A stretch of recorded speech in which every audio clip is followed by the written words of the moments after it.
Tiger, come on, gotta do the show. Go away, creature. Aw, come on, you skipped a week last week. You owe these people. I am not in the mood. It's a challenge.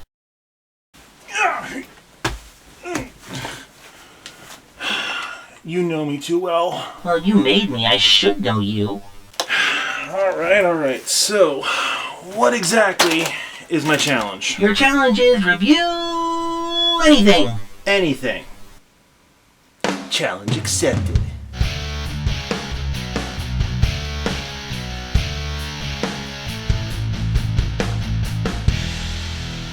Wait. So, you're going to do a review of video game reviewers in a challenge offered up by a guy who reviews reviewers. Talk about pandering. Well, yeah, I am going to be Okay, look. A lot of these guys do review individual reviewers, and that's fine, that's their thing, I'm cool with that. But I tend to be a little more holistic, so I want to actually look at the community as a whole. And a lot of things we're going to be talking about in this episode I have talked about in previous episodes, so we're going to try to tie it all together and try to get a little insight if possible. So we're going to start with one very basic question. Why are video game reviewers so angry? As talked about before, the gamer stereotype is that all gamers are angry, and we're not helping that stereotype within our own culture either. Angry video game nerd and Angry Joe, of course, come to mind immediately, but it's very rare to find anyone reviewing video games who isn't angry, loud, swears a lot, and so on. So why? Why all this anger and rage? Well, to really answer this question, I feel like I need to step back a generation or so. Stay with me, there is a payoff. The 80s was pretty much all about yourself. Greed, for lack of a better word, is good. Then again, considering the political climate, we all figured a senile old man with his finger on the button is going to kill us all, so why not enjoy the moment anyway? The 90s tried to buck the system with a new president. I want a kinder and gentler nation. Combine this with political correctness and a bunch of other factors, and basically you now have a generation running things who was brought up to honestly believe that you should never, ever be angry. Because the key to getting a job in today's corporate world is not knowing things or having skills or experience, but having a positive attitude. That's the fault of my generation, and I am so sorry. And this is pretty much the world we live in now, in which we're being told that we need to be happy pretty much all the time. But we all know this is impossible and unrealistic, and yet here we are in a society that simply won't validate anger. If you don't believe me, well, let's turn to the video game stereotype and the lulzy videos that you see. Well, I'll mercifully mute the audio, but you've all seen these freak-out videos. It's pretty much mocking people for the crime of being angry. Or, in most cases, it's just someone pretending to be angry to get hits, but I'll get to that in a moment. Anger is one of those base human emotions that is easy to tap into. You don't even need to be a professional actor to get worked up over nothing. And I would actually demonstrate it, and I planned on doing it, but I've been having some blood pressure issues lately, and if I ended up doing it, I'd end up looking like Andrew WK. Yeah, I'm not really in the mood to clean that up today. But let's kind of focus on reviewers. Let's actually go to the entire reviewing community. Why are there so many angry reviewers, and why does the formula work? Well, I think it's kind of a variation of the Barbra Streisand effect. The who's it what now effect? Barbra Streisand? You've been waiting for that, haven't you? Well, I've been at the turntables for a while now, so yeah. Alright, that's a little dated. Maybe we should go with something a little more modern. Let's go back a couple of years when Nostalgia Critic did this review of a movie called The Room. The video itself was taken down because of a copyright dispute from YSO Studios, who distribute The Room, and the Nostalgia Critic fan outrage? Immense.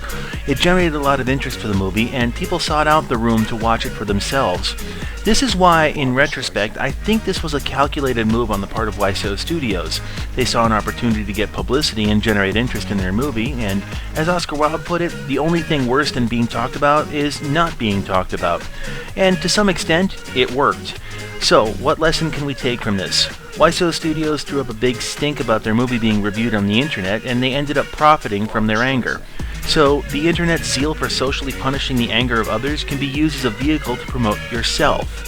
To go back to the internet freakout videos, most of those are staged. In this case, this is Francis. He's a character created by Bogey.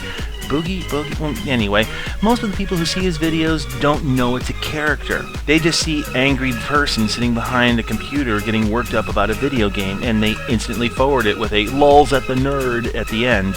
But at the end of the day, he's making money as a YouTube partner, enjoying the fact that people laugh at his character. Now at this point I could get into talking about avatars and stereotypical avatars, but I really don't want to do that. I really want to just kind of maintain the focus here. Why are reviewers angry? Well, it's because it's a very easy connection.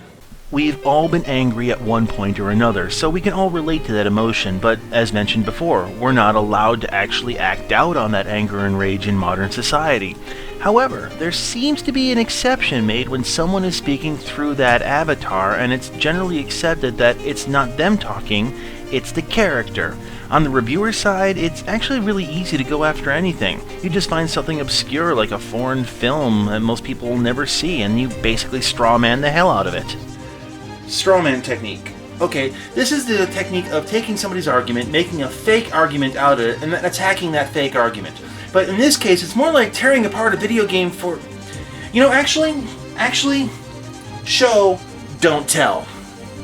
Okay, so this game is like really lame. Okay, so you play this little blue guy who runs, and oh yeah, like you've never seen that a million times before. And you don't even get a gun, you don't get a missile launcher. There's no HUD and no radar. I mean, how lame is that? I mean, all you do is run to the right. Boring. And I mean, we've seen it before in Mario Brothers. And it steals so much from Mario too, like jumping on things, heads, and how cold things, and holy hell, does that guy go fast. I can't even enjoy the scenery with him running that fast. It doesn't even look like.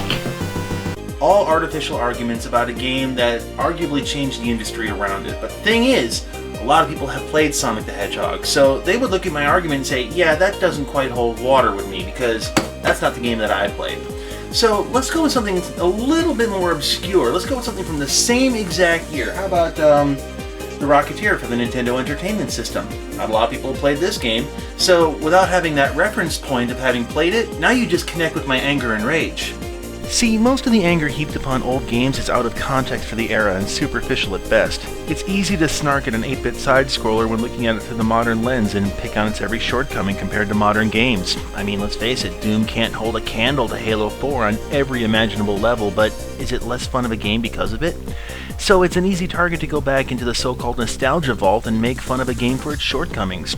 I eagerly await the day when Skyrim has a nostalgia reviewer saying that it's just not immersive enough without the neurocyber link-ups. So, where does this anger really come from anyway? It has to come from somewhere, but short of having a panel of psychoanalysts standing by, I couldn't tell you why an individual is raging at an old game. The best theory that I have is that it's anger from the real world being superimposed onto the game. They find something that is, for all intents and purposes, minor, and they blow it out of proportion to the rest of the game, specifically to vent their spleen at it. In reality, most of these games aren't bad when taken in context of their time. And also in reality, these people have to enjoy the games they're reviewing, or they wouldn't put so much time and effort into finding these old classics. This is where you kind of got to sit back and look at the larger picture of things, because, let's face it, you gotta love the subject matter that you're covering in the first place. Unless you're a major player in the game, you're not going to be turning over a profit for doing internet reviews, so something's got to keep you coming back week after week. It's probably going to be the love of the subject matter. But the thing is, a lot of these guys create this fake persona, this character, so that they can heap abuse on the thing that they really, really do love, so that they can gain popularity and exploit a stereotype rather than combat it. That sounds kind of sad when you put it that way.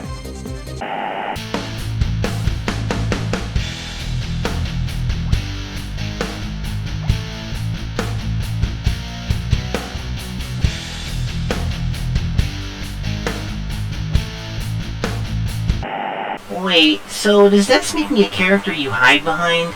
Well, actually, you're more of a plot device than a character. I'm not comfortable being called a device. Well, there are a lot of worse things I could call you. Point taken.